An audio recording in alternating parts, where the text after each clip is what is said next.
Mr Stewart, it's a pleasure to serve under your chairmanship this afternoon, and I would like to thank my honourable friend, the member for Horsham, and my neighbour for bringing this really important and timely debate. Over the past week, my constituents in mid-Sussex have watched the appalling situation in Tunbridge Wells with deep concern.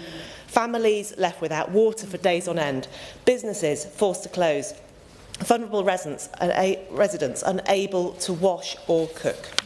South East Water's handling of the crisis has been nothing short of shocking, and my constituents are asking a very reasonable question. Could we be next? Because while we accept that climate change is affecting rainfall patterns, and while we recognise that house building places additional pressure on supply, none of that excuses the simple truth. South East Water has failed to invest properly in its network, failed to maintain its pipes, and failed to plan to ensure resilience. We've also not seen a major new reservoir in England since 1991. In mid-Sussex, we are now seeing the consequences of this neglect. Ardingly Reservoir is at 44% capacity, when this time last year it was full. We have had hosepipe bans imposed since the summer. Businesses have been restricted under a drought order. And South East Water is now racing to design a 13-kilometre pipeline to move up to 30 million litres of water a day from Weir Wood Reservoir, just to keep Haywards Heath and the surrounding villages supplied next spring and summer. But this is not resilience. They're chasing their tails. The pipeline proposal raises serious questions. Its route would cross private land, roads, railway lines, and environmentally sensitive areas, including Ashdown Forest. Local people deserve clarity. They deserve transparency, and they deserve independently verified information.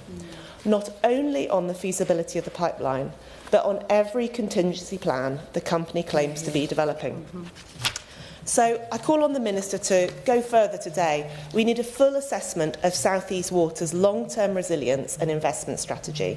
We need clear published forecasts of supply risks for every community. We need regulators to ensure that companies owned by far-off investment funds are delivering water security, not just profits. And most of all, we need to protect our residents. Households, care homes, schools and businesses simply cannot be left to hope for rainfall or trust in last-minute engineering projects.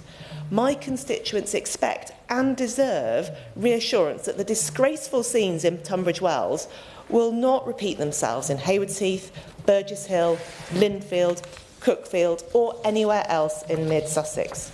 It should be a given, especially with rising bills, that people can live safely in the knowledge that they have access to clean, reliable water.